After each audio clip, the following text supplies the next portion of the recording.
Hello, and welcome to our webinar today on safety conversations, starting with creating a safe workplace and a safe workforce. My name is Patricia Sullivan-Taylor, and I'm the executive lead for the CEO office responsible for strategy, policy, and partner engagement at Health Standards Organization, also known as HSO, and Accreditation Canada. I also serve as the vice president for the College of Nurses of Ontario. I'm very grateful and humbled to be joining you today from the treaty and traditional territory of the Mississauga and Anishinaabe peoples, now known as Peterborough, Ontario. This land continues to be home to Curve Lake First Nation and Hiawatha First Nations peoples. I'm delighted to welcome more than 700 leaders and participants today that have joined from across Canada. Thank you so much for introducing yourselves in the chat. We also have panelists from 4 jurisdictions, from the East and the West Coast, and from Central Canada as well. And we have participants, you'll see, from all across Canada. We're very pleased today to be partnering with Healthcare Excellence Canada, which is also called HEC, as part of the Canadian Patient Safety Week, and bringing you this webinar in both English and in French. We've got some great interpreters to help with that process. And this webinar will reinforce the value of asking the right questions about safety, listening, and then actioning the results. The webinar is being recorded, and all registrants will receive the recording as well as the presentation. So you can share the recording across your networks. And additionally, we'll add the resources that we reference in the chat, and those will be shared with you afterwards. So if you have suggestions or insights that you want to share in terms of other resources, please feel free to add them to the chat as well. At the bottom of your Zoom screen, please select your language preference if you haven't done so already. And during the session, please use the chat function, as I said, to let us know where you're joining from today, and then use the Q&A function, the icon at the bottom of your screen, if you have suggestions for future areas or if there's a particular question you'd like us to cover today. Any questions we don't get to today will be covered in the responses that we send out to you via email. So you'll get the answers if we don't cover them today. So today, before I introduce our panelists, we wanted to see the results of the first poll. Thank you for those of you who had time to, oh, that's good. Wow, we've got people already convinced about the relationship between workforce safety and patient safety. So that's a good sign. And if not, if you didn't already have a sense of that, then I think hopefully by the end of today's session, you certainly would. Okay, so we can move to the next slide. Today, our panelists that I'm going to introduce you to will share the examples from their own personal experience, as well as for a couple of the folks, both Graham Lowe and Melanie will be talking to you about the survey methodology, the process for development, the rationale, and the evidence behind it. So I'd like to, as I said, particularly acknowledge Healthcare Excellence Canada, not only for the partnership on the Canadian Patient Safety Week, but they've also provided, as you can see, the platform, the technology support, and the simultaneous interpretation that's allowing for today's webinar in both English and French. So I would just ask all the panelists to come on the screen while we're doing the introduction, so you have the benefit of seeing everyone. So if all the panelists can turn on their cameras, hopefully we'll be able to see everyone. So first, I'd like to introduce you to Graham Lowe. He's HSO faculty and professor emeritus at the University of Alberta. He's also a consultant and an author and has written a book on the subject. Heather Campbell is with us. She's the quality and patient safety coordinator from Interlake Eastern Regional Health Authority in Manitoba. Melanie Jamieson is from HSO Global Programs, and she's the program manager there and in charge of survey instruments. And Saria Anjum is the manager of People Services, Northwood, Nova Scotia. Okay, next slide. And now I'll ask our panelists to turn off their videos and make sure they're muted until we call each of you. So before we get started, I did want to give a sense of who we are for those who might not be familiar with HSO, Accreditation Canada, and IQMH. Health Standards Organization and our affiliates, Accreditation Canada and the Institute for Quality Management and Healthcare, are global not-for-profit organizations that are united by a vision for safer care and a healthier world. We believe the pursuit of quality should be proactive, people-centered, evidence-based, and drive continuous learning and measurable improvement. We have 3 levers of change. Those include standards, assessment programs, and quality improvement capacity building, which we also call our education programs. Our services span the spectrum from paramedicine, so ambulance services, lab, diagnostic services, to long-term care, home care, primary care, as well as acute care, and of course, the entire health system. The next slide, please. Thank you. This webinar is directly connected to our vision of safer care and a healthier world. Everyone should have access to safe, high-quality care, no matter where they are and who they are. And everyone who provides that care should be safe and supported, no matter where they work or learn. Our definition of safety includes both physical safety as well as psychological safety. It also expands to include cultural safety and environmental factors that would influence those things. Everyone should have the ability to achieve their full health potential, no matter where they live, what they have, or who they are. Our definition of health goes beyond our traditional focus on healthcare and reflects a commitment to equity. We're driven by a bold aspiration to help make the world a better place, and that aligns with to align our actions with those of others, including the United Nations Sustainable Development Goals. And in particular, our strategy is well aligned with this Sustainable Development Goal 3 and 13. 3 is focused on health and well-being, and 13 is focused on addressing climate change. Today's webinar is particularly focused on the strategic priority that you see in the middle box related to improving the patient and workforce safety. Evidence shows that there's significant linkages between cultures that promote worker safety and those that promote patient safety. And these cultures are reinforcing and address some of the same domains that you'll hear about today, which include teamwork, adequate staffing, good communication, and trust.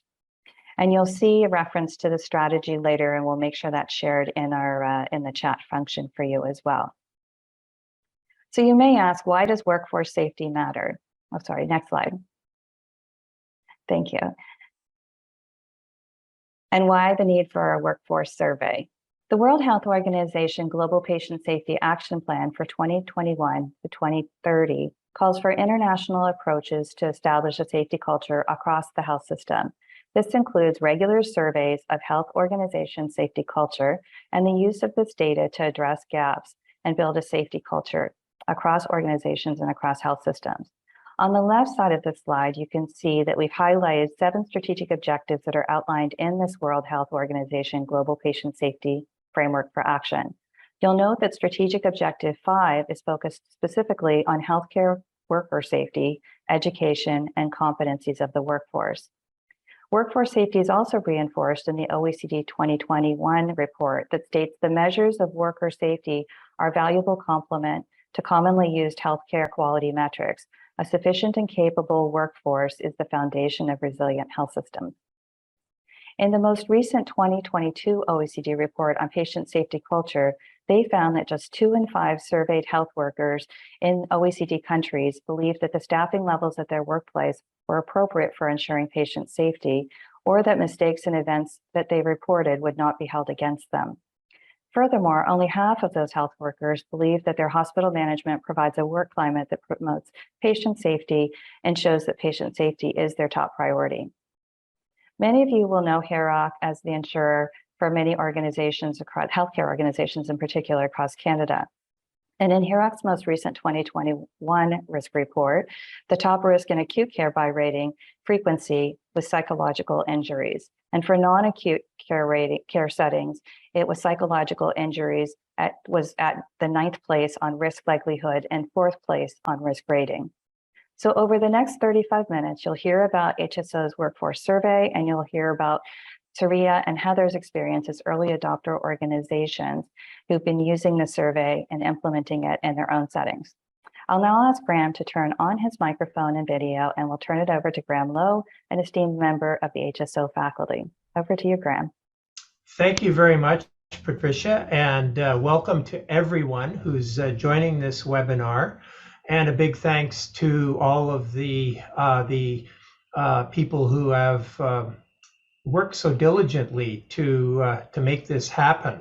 What I'm going to do, along with Melanie, is to provide you with an overview of this new survey, its content, and the development process.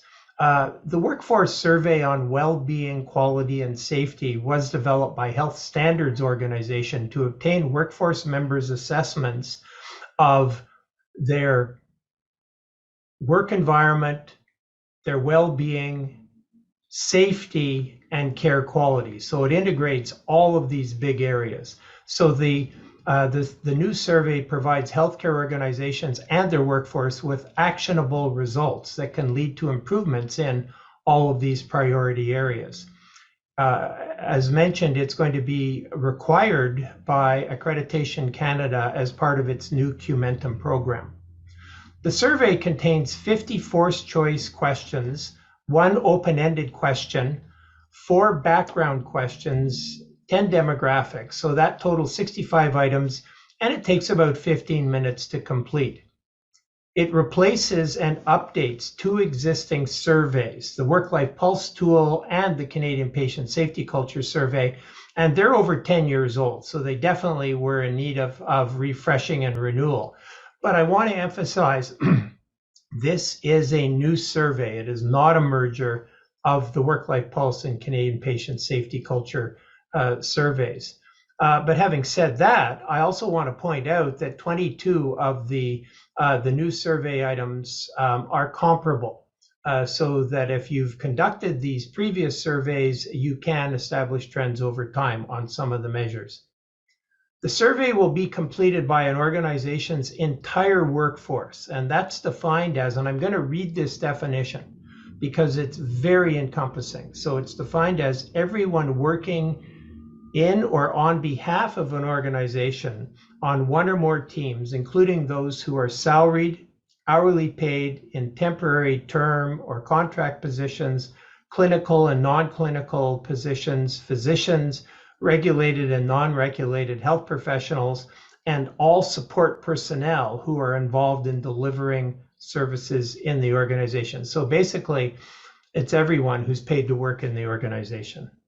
Many of the items from the new survey are actionable, while others measure key workforce and care quality outcomes. So if we could flip to the next slide, I can just show you okay, so you can see here, well, maybe it's a little difficult for you to see, but I'll just highlight a couple of the items here.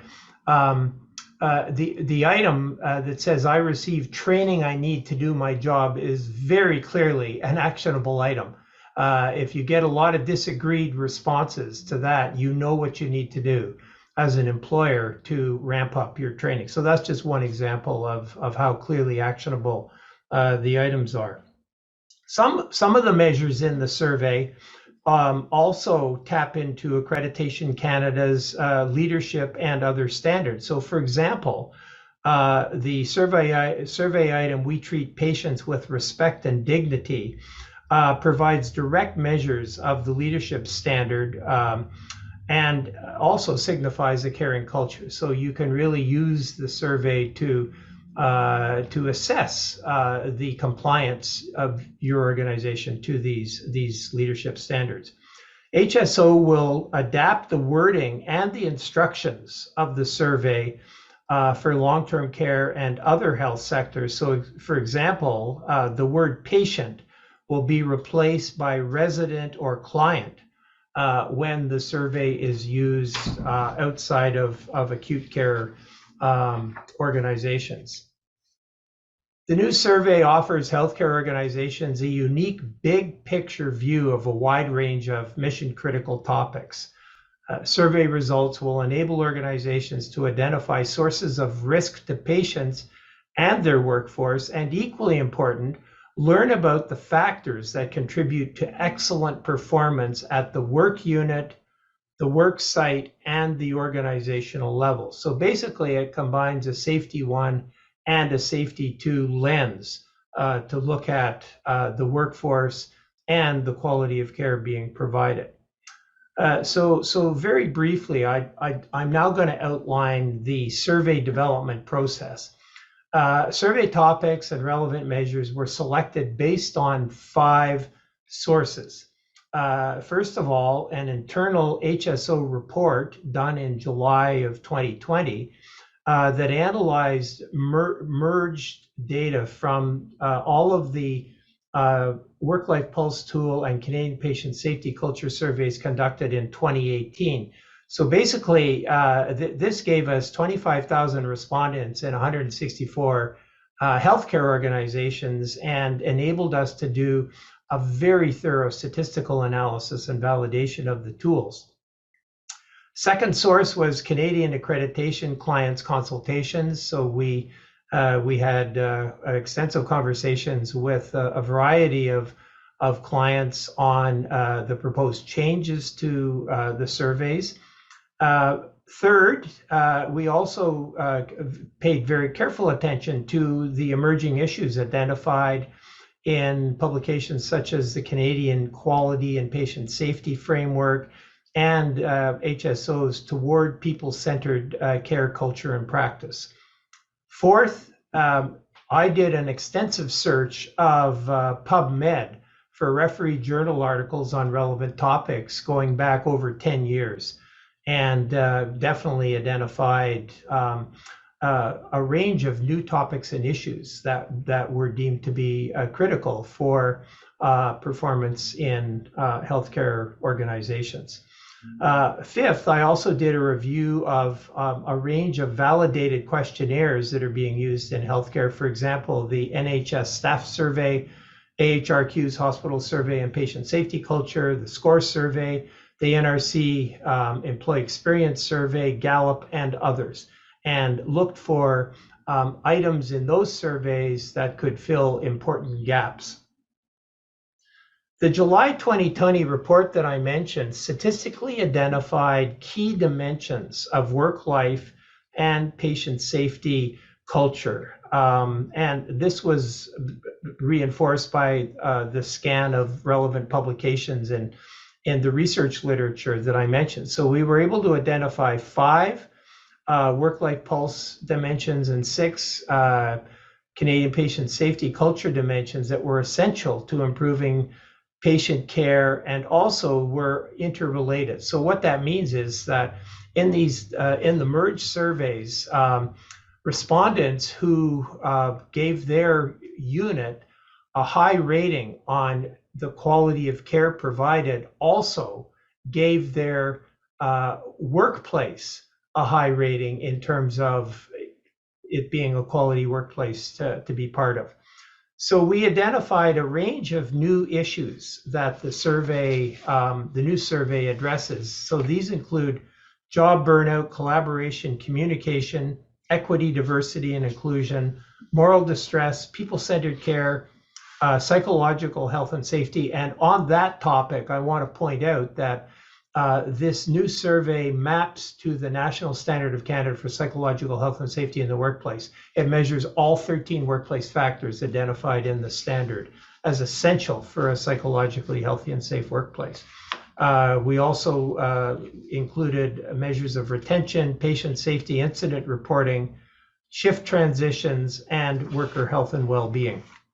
If we move to the next slide, I'll give you some examples of the worker health and well-being. We got it here. Okay, so these questions here ask respondents to self-assess their physical health and safety, their psychological health and safety, and their general health. The general health question comes from Statistics Canada's Canadian Community Health Survey. So it might be helpful to your organization to actually benchmark your workforce to national and provincial standards, which you can do with results from this question. There's also a question on stress that similarly comes from the Canadian Community Health Survey, and a question on burnout that comes from a widely used burnout inventory, the Maslach burnout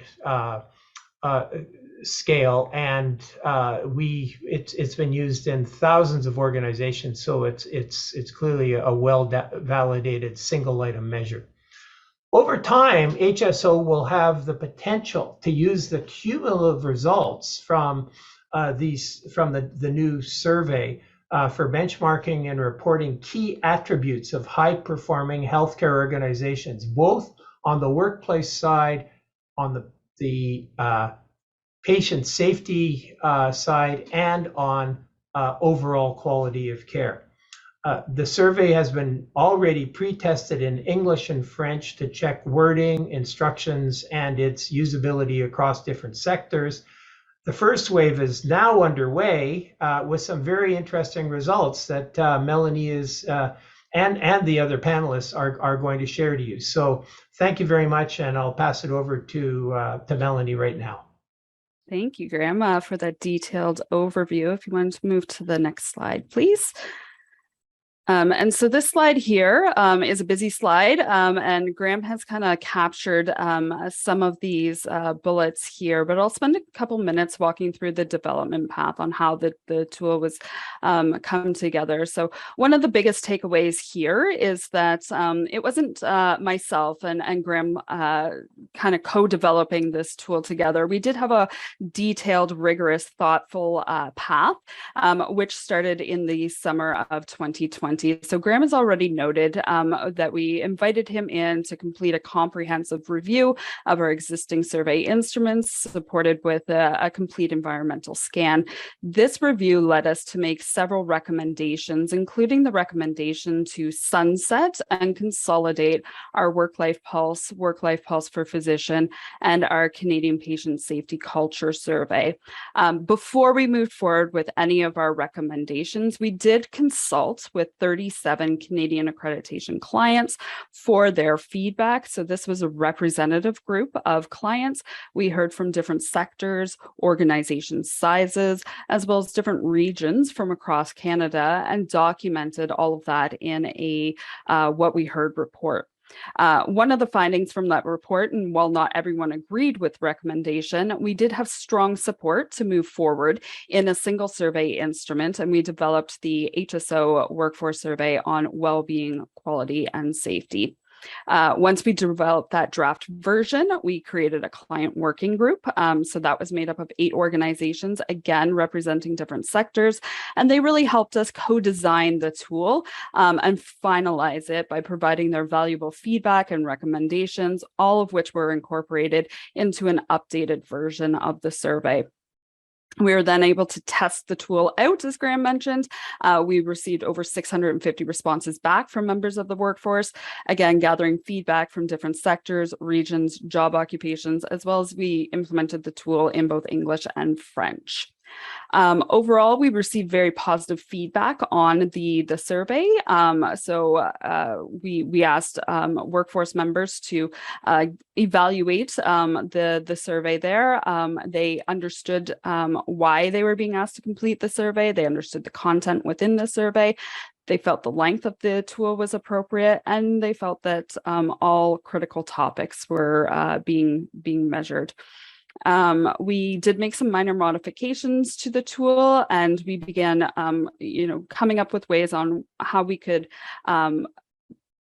do an early adopter process for this survey. And we are now in our first wave of implementation of this tool. So for this, we recruited 17 organizations to participate, again, really mindful to ensure that we had representation from different healthcare sectors here, as well as organization sizes. So we do have really small community organizations with 20 workforce members, up to larger health systems that have over 8,000 staff.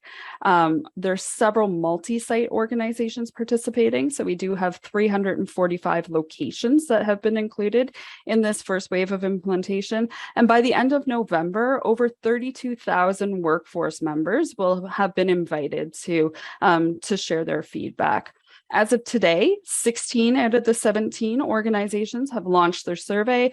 We've collected over 7,000 responses, and these numbers are increasing every day. So response rates are also changing every day, but currently ranging from 14% to a phenomenal 98% response rate. And the 98% is coming from an organization that has 120 staff. So clearly some excellent promotions, encouragement, and willingness from staff to complete the survey. there. We will be closing the data collection period towards the end of November, and then Dr. Graham Lowe and I will continue working together to complete a comprehensive analysis and review, and we will be producing a technical report in early 2023, all of which will help inform the future implementations of our workforce survey. So as you take a moment to look and reflect at this chart here, keep in mind the timelines here. So all of this work happened during the pandemic. We've had great support and interest along our journey. We've continued to make progression on developing this tool using a collaborative approach. And so I think that this is really speaking volumes to the importance and interest that organizations are placing on this workforce survey. Next slide, please. And just before I wrap up my speaking time today, I'd like to share with you some preliminary results gathered from this first implementation. So this is data insights that I've collected as of October 11th. And you can see here that the data can really highlight some of the relationships between measures that historically have been collected through different tools. And so what I'm presenting is the relationship between job stress, which is a key indicator of well-being, and workers' ratings of patient safety. And so what you might note here is that workers whose jobs are somewhat or not at all stressful gave their work unit a higher patient safety grade. And so I invite you to take a moment to review, reflect on what this data illustrates, particularly as we think about safety conversations. And thank you. I'll turn it back to Patricia. Thank you very much, Graham and Melanie. You provided some really helpful context on the rationale as well as the evidence behind this new survey tool. And there were some questions around the other survey tool, the well-being survey tool that Graham had referred to, and that's the Guarding Minds survey. So there is alignment between this survey and the Guarding Minds for those who are using that survey. There are some other questions that we'll get to, I think, later in the presentation.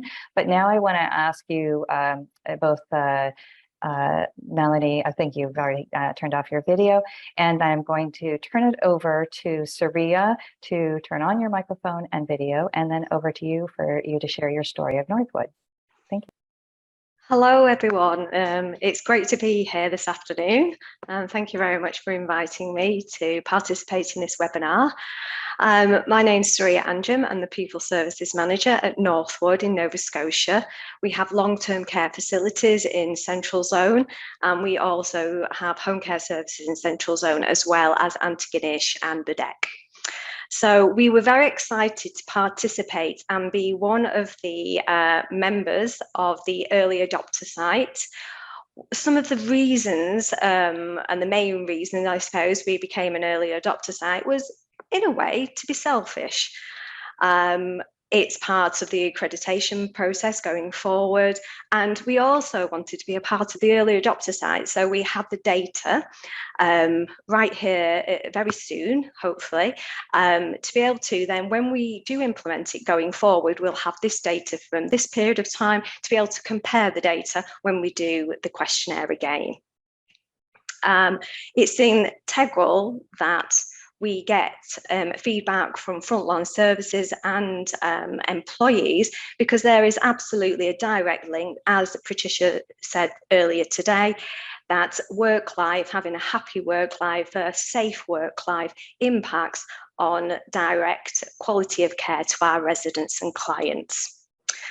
The survey, we're hoping to be able to compare the results from this survey to the survey that we undertook in a few years ago now, in 2017, which was the Guarding Minds survey. And as just been spoken about, there were questions in this new survey that directly align with the Guarding Minds survey as well. So we're hoping that we'll be able to compare the data from this survey to that, to see if any of the actions taken at the time and during this, since 2017, we've had COVID, some of the action plans that we agreed on have taken place. Some haven't due to the restrictions due to COVID, but has there been a difference? Has what we identified as actions from the engagement with staff made a difference at this time? And if not, where does that lead us on our journey to a safe working environment and improvements in quality of care throughout Northwood.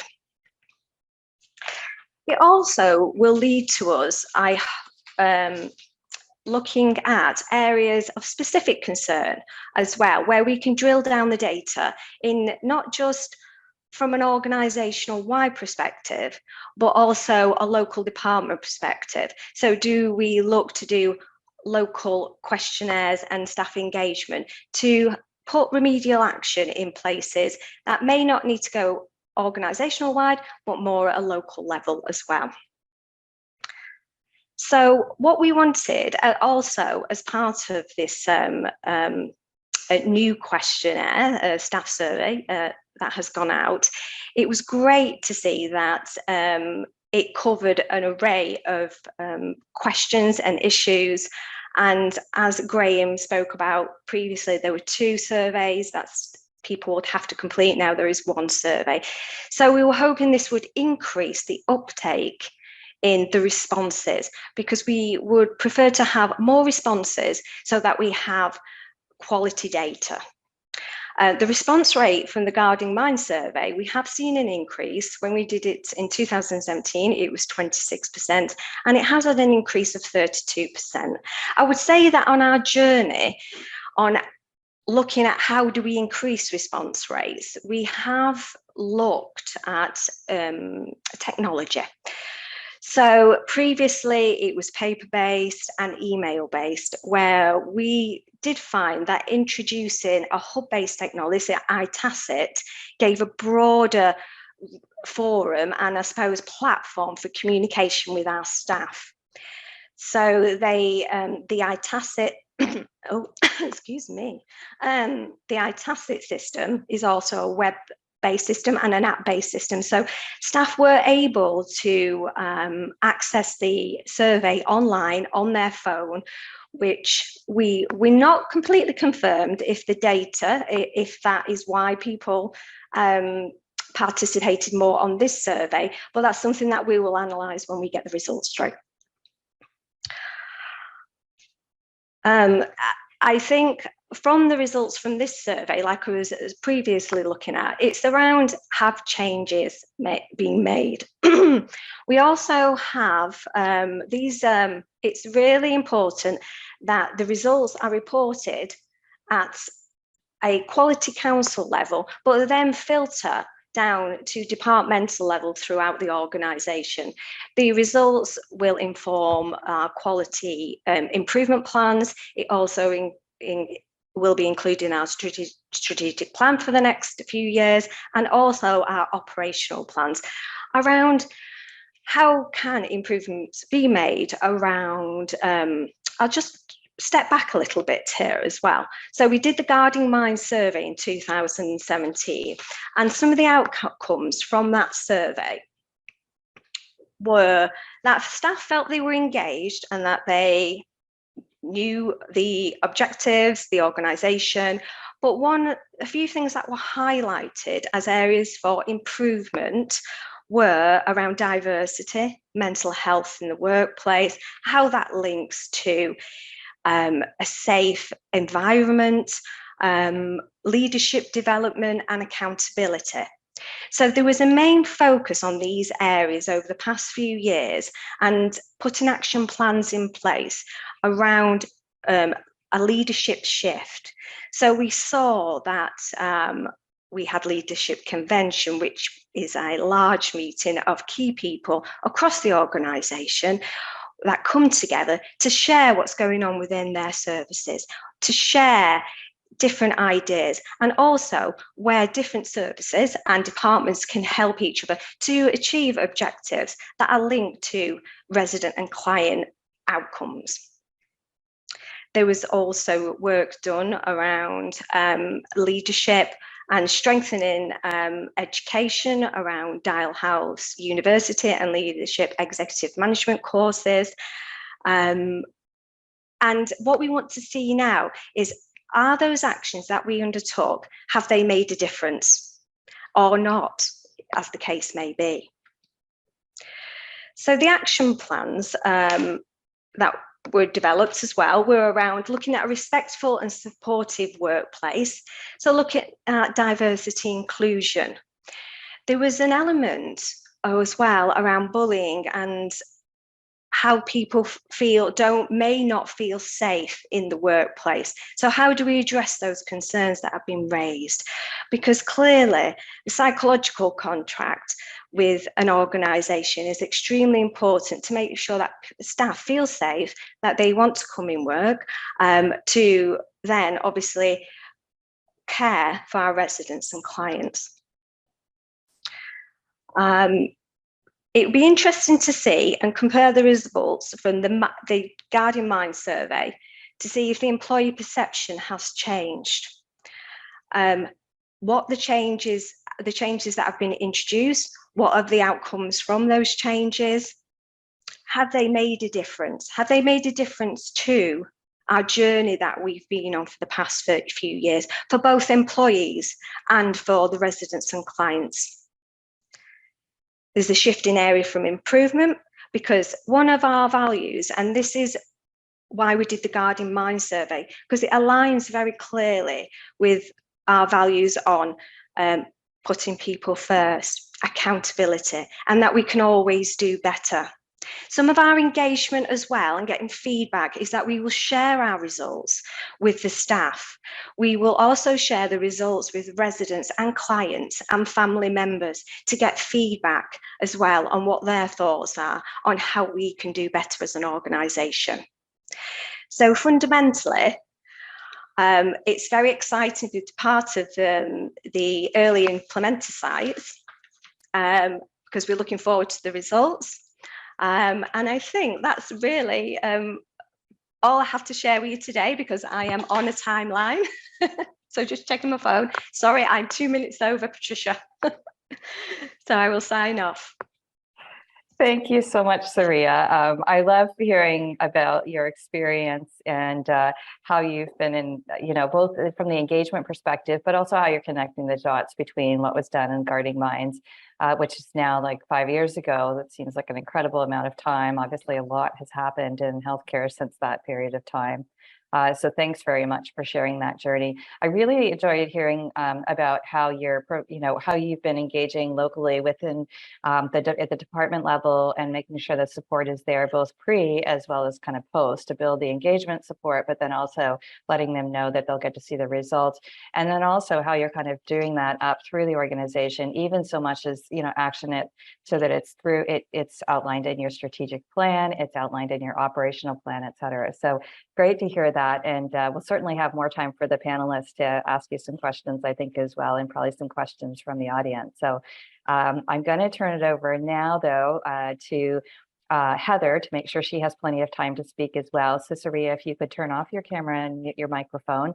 And then, Heather, it's over to you to share your experience at Interlake Eastern Regional Health Authority. Thanks. All right, thank you so much, Patricia. There's definitely a benefit to going last on a webinar like this. I get to enjoy what everyone has to say and reflect on it as we go through, and whether or not that will inform my presentation as well. So as she mentioned, my name is Heather Campbell. I work for the Interlake Eastern RHA, which is in Manitoba. In our health region, we have, in our province, we have 5 different regional health authorities. And our regional health authority is the second largest geographically. So it's very widespread. We have 19 personal care homes or long-term care facilities that are in relationship with our region and 10 hospitals, the majority of them being rural. So building and maintaining a culture of safety has always been a challenge in such a vast geographic area. So within my role as a quality patient safety coordinator, when it comes to the patient safety world, I'd consider myself somewhat of a frontliner because we are really collaborating with frontline staff and clinical leadership to try to assist them with this very difficult task to try to implement and sustain a culture of safety. So I really appreciated hearing Graham and Melanie's and Suria's presentations, just to talk about how the tools developed and the main purpose and focus, and then to hear some, higher level goals. And I want to talk a little bit about some of our, patient safety frontline experiences in the past and moving forward. So in the past, in our last accreditation cycle and in the previous ones, as Graham mentioned, the tools had not been adapted for a while. We had done the work-life pulse surveys and the culture of safety survey for accreditation. And I've been doing this role now for 10 years. And so we have compared those survey results from cycle to cycle. And those results have informed our overall regional patient safety plans. And when my director came forward saying that we were going to be an early adopter, I mean, we were excited because we could see that it would be helpful to have perhaps a different kind of data. So we agreed to present before I was even that familiar with the tool. I'd just been introduced to it. And as I came to learn more about it, preparing for this webinar, I could really see that this survey tool was going to give us what I would consider the missing piece. In the past, we would get our culture of safety results, we'd get our work-life pulse results, and quality and HR would go off and deal with the work-life side of it, or workplace safety side of it, and we would move forward with quality and patient safety to look at culture of safety. And my colleagues and I could see that it was very siloed. We could see the relationship between how our staff were treated and felt in their environment, how they were supported by leadership, how deeply that affected the culture and ultimately patient safety and the level of patient care. And in sites that were struggling with HR issues or with workplace safety, we could see the direct link with an increased number of patient safety incidents or a lack of reporting of patient safety incidents. So we could see that connection. And we did build into some of our plans to try to collaborate more with these parallel departments, HR. I'm thinking of the provincial respectful workplace policy, occupational safety and health, and their psychological. Why are we working separately? I'm just see that my internet isn't working super good. I'm hoping that I haven't frozen up on you. I apologize if I have. You're okay. Sorry. It's okay, Heather, you're fine. Okay. So as an early adopter, we were really happy with this opportunity. So obviously we wanted to get as many responses as we could. And I can report that up to this point today, we have a good response. We're hoping to get more, but we have already exceeded our previous culture of safety numbers in our last accreditation cycle. So that's a really good response for us. We have almost 4,000 employees and we're currently at 28%. We are hoping for more, we're pushing for more actively, but we can see that even if we don't meet our goal, we have we have more information, more data than we've had in the past. So that's really helpful to us. We collaborated with our communications department quite closely on this and with our regional leadership team to send the messaging out that we really want to capture, each program in each geographic area of the region. We've asked them to reach out to their staff, and then our message has been, this is your chance to have a voice.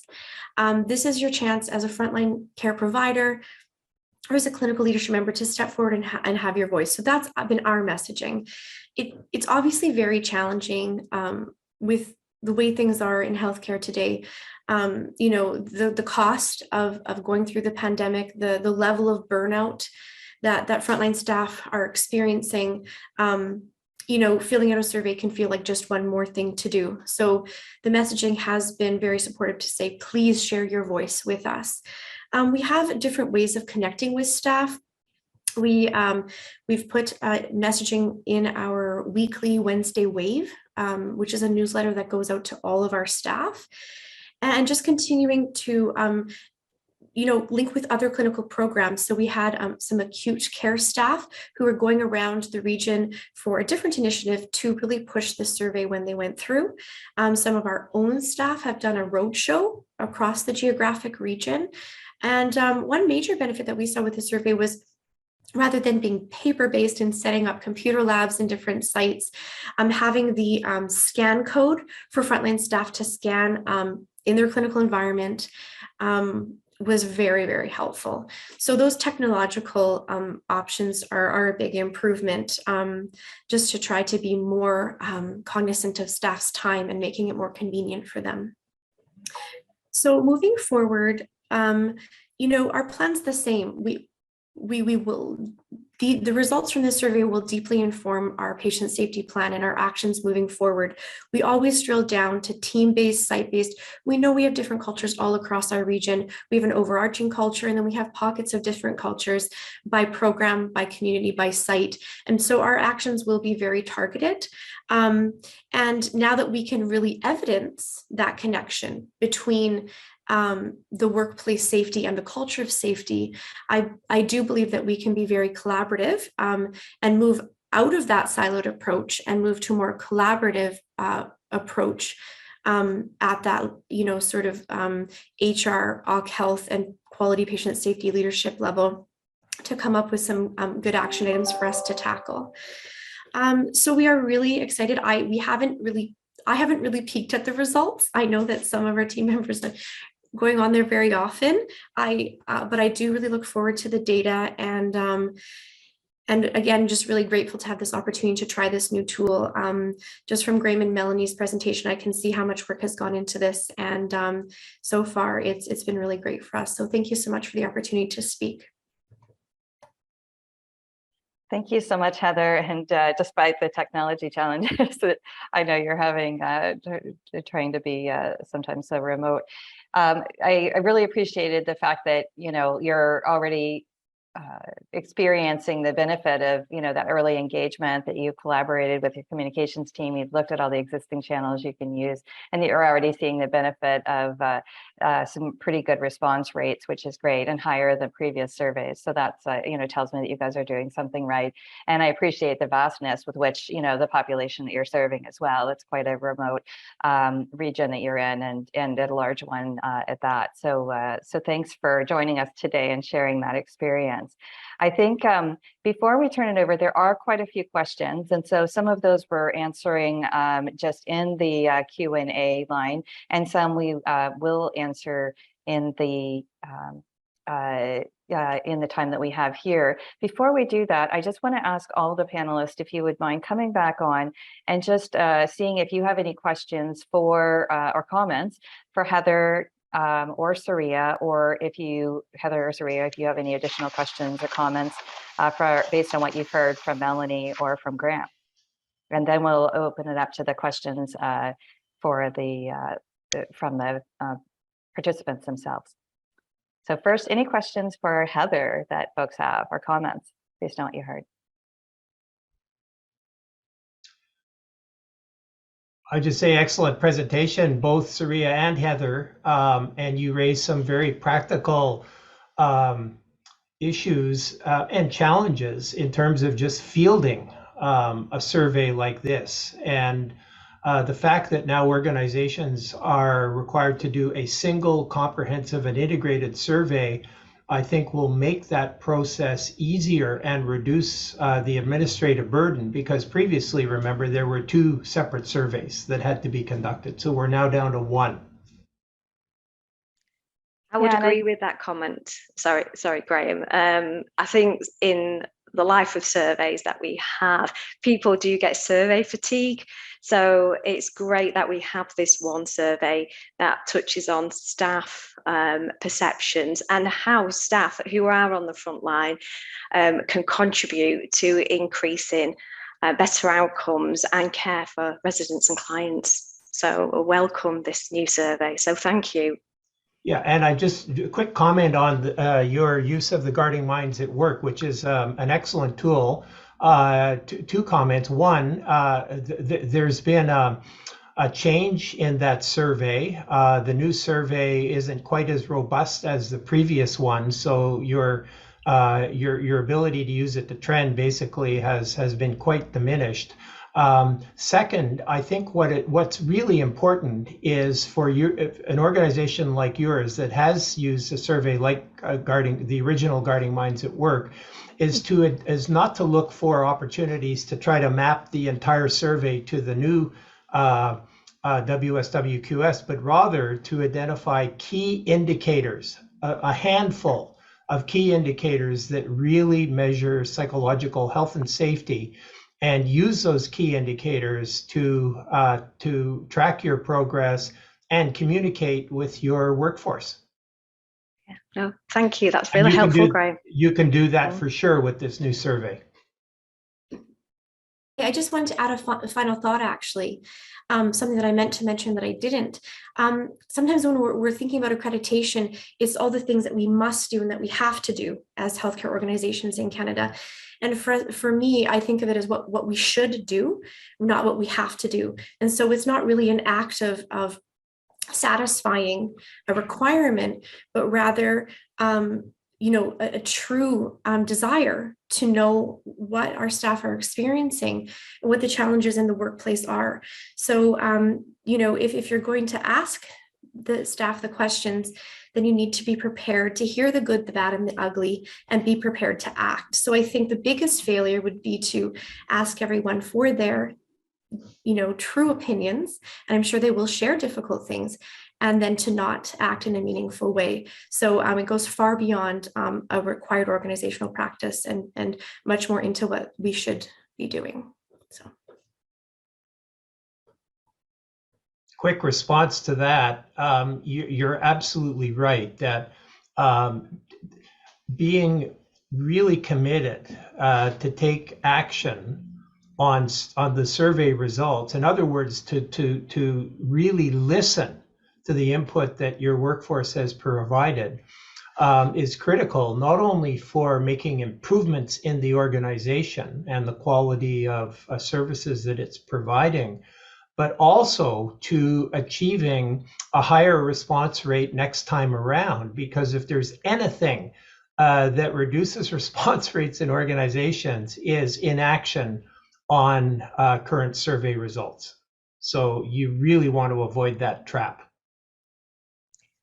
I couldn't agree more, Graham. Having done staff opinion surveys in the National Health Service for many years, one of the things we found and was fed back was when we didn't promote the action that was taken. So I think, just going back, I suppose for Heather, one of my final thoughts was engagement is key, but also doing something along the lines of, you said we did campaign throughout particular points in the year. Well, then we saw an increase in our survey results year on year from when we did that campaign, when we started that campaign, because they saw the action that was taken. And it means that it's not just a tick box exercise, but that actions are being taken and they can see differences. Thank you for the comments and reflections. It's been great. I feel like we could have a whole session just on this, and this is what would happen if we were live, right? I guess a couple of things. I want to just take a few minutes before we go to our final two poll questions and to our final closing opportunity, where each panelist will have sort of 30 seconds to give their sort of final call to action. Excuse me. Maybe correct me if I'm wrong, Melanie, but there are a couple questions in the Q&A. So between Melanie and Graham, hopefully you guys can help. There's one question around whether there's an opportunity to use the survey between the time that the early adopters kind of finish what they're doing and it gets rolled out to Accreditation Canada clients. My sense is that no, we're not allowing people to join on at this point in time, but that more information will be available once the survey closes, once we complete the final evaluation. And we are exploring the opportunity, and you'll see this in the polling questions, because you're really going to dictate whether we actually have another webinar or another mechanism to share more information. So there's not a plan to allow other people to use the survey tool at this point in time until we finish this. But I just wanted to check, Graham and Melanie, that that's the case. Yes, that's correct. At this point, no further organizations being recruited. We are closing this this wave of implementation November 20th. And so, you know, onboarding someone at this point, it would be next to impossible to actually get it implemented and live and all of that stuff, and you know, having the planning and communications that you need to do to advertise the survey to your staff and all of that. So we won't recruit any other organizations at this point, but exactly to Patricia's point, we will take this this data, we'll review it, and we'll finalize our timelines with Accreditation Canada and our digital team, and your client engagement team will be able to provide you updates as to when we'll be able to implement this further. And at that time also, we'll have more clarity on whether this tool will be available to people who are not, or to organizations that are not already an Accreditation Canada client. But at this time, we don't have that decision hasn't been made yet. And also, if there have been some questions about the frequency. So I don't know, Melanie, if there's already been a decision about if this is sort of once during that every 4-year cycle, or if there are people who want to be able to use the survey and do it more frequently, if that's going to be a possibility. So that that is definitely something that we have in scope, and what we are planning to is to allow for organizations to implement the survey as frequently as they would want to. We are still finalizing the details of that with our digital team. So, you know, keep up to date with your client engagement lead for those updates. But the overall plan is to allow for the tool to be implemented at more regular frequencies.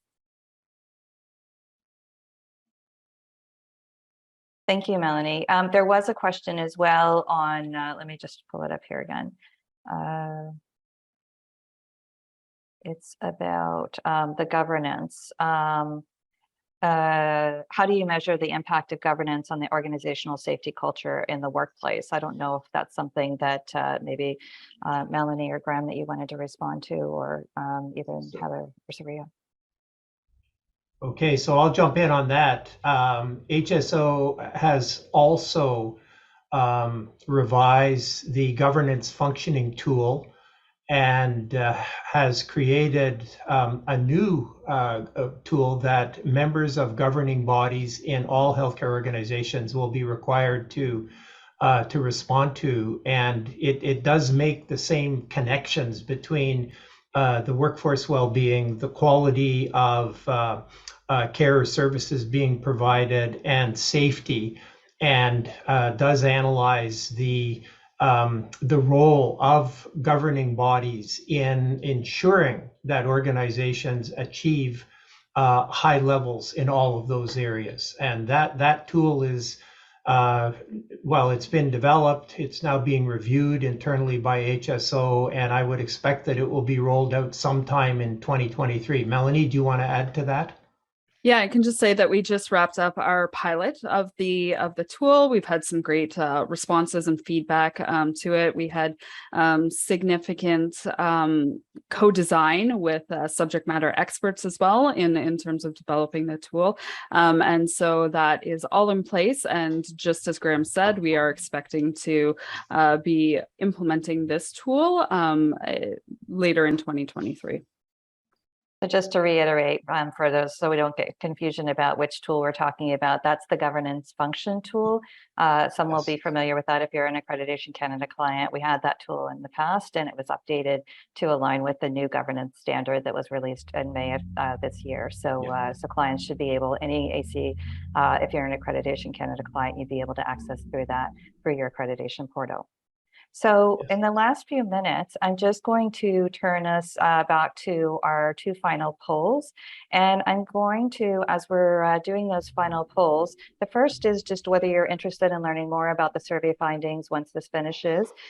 We have the potential to do something at the end, or at kind of springtime 2023, which seems so far off now that I'm looking out at fall leaves.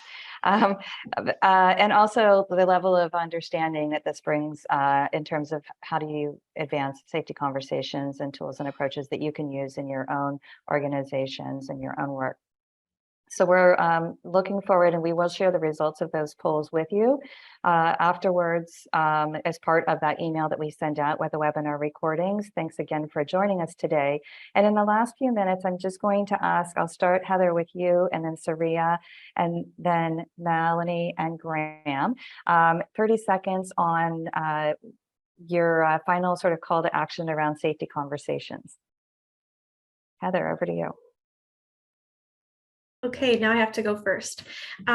Safety conversations, they're not always easy. And like I said before, you just have to be prepared for whatever answer that you're going to get. So I think this survey is an amazing opportunity to get a really good idea and some succinct data on what is your overall workplace safety feeling for your frontline staff, and how is that translating into patient care.